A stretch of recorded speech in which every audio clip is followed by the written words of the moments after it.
I'm Trent Reznor, composer, Bones and All. Hi, I'm Atticus Ross, the other composer on Bones and All. We've always been big fans of Lucas, and we got wind that Lucas was working on this film and was interested in us as composers, and said, yes, of course, let's please have that meeting. And we had not met Luca before this, and of course it was on Zoom because of the pandemic, but we met somebody that we immediately felt a connection to, that was approaching this material with a very interesting take, and knowing what he's capable of, we were intrigued to see where he would take this material and how he would infuse his vision into this story. And we were not disappointed. You know, this was truly one of the most interesting and inspiring projects we've worked on, and the experience has been unmatched. Our initial reaction to the script was interested, but it was seeing how Luca had transformed that script on the first cut that we received that really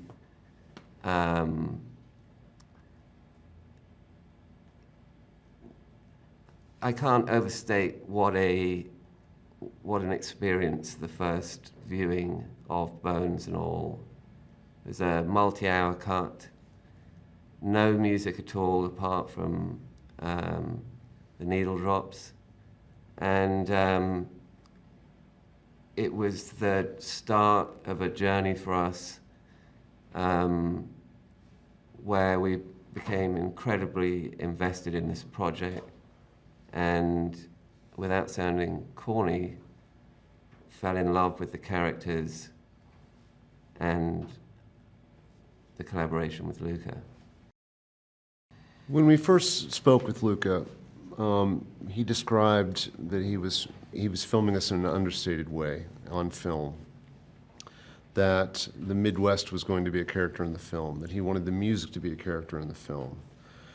He didn't want the music to overpower the film, and that most importantly, this was a great romance and a tragic love story, first and foremost. And he also mentioned maybe something like an acoustic guitar maybe could provide a beautiful melody that reveals itself over the course of their love.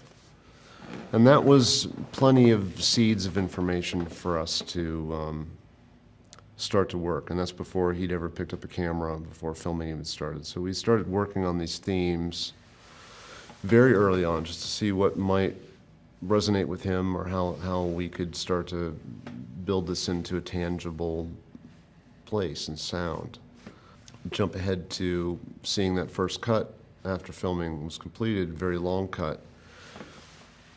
We were so overwhelmed with what the story had become and the emotional resonance of it. We knew exactly what we needed to do to properly score the rest of the film and then flesh it out. And it was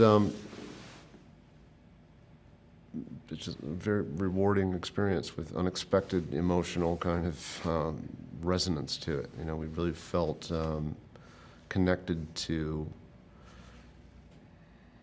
the characters, the loneliness of the characters, the desperation of the characters, the beautiful finding of each other, and it really struck a chord with us, and it was a real pleasure to be involved in this project.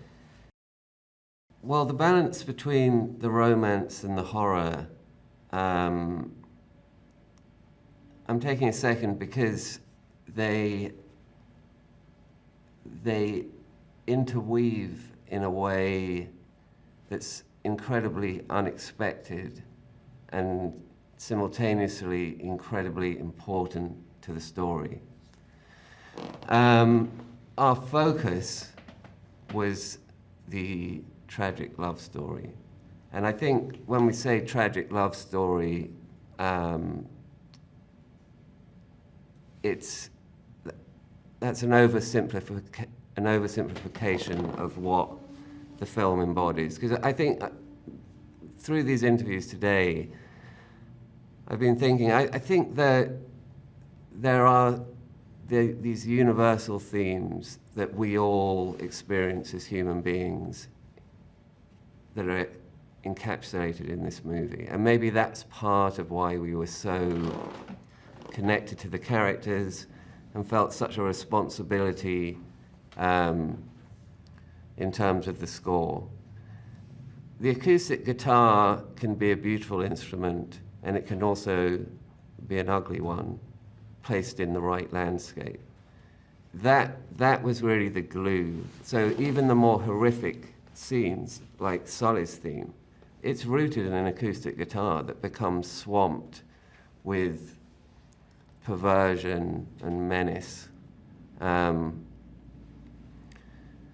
kind of ending scene, which is possibly the most horrific, we'd been so involved with the film by the time that we did that it's actually one performance of us improvising over maybe an hour or so, knowing what the picture was, but closing that off and just getting lost, not to sound ridiculous, but getting lost in the music, and then editing that into what that final scene, leading into the song.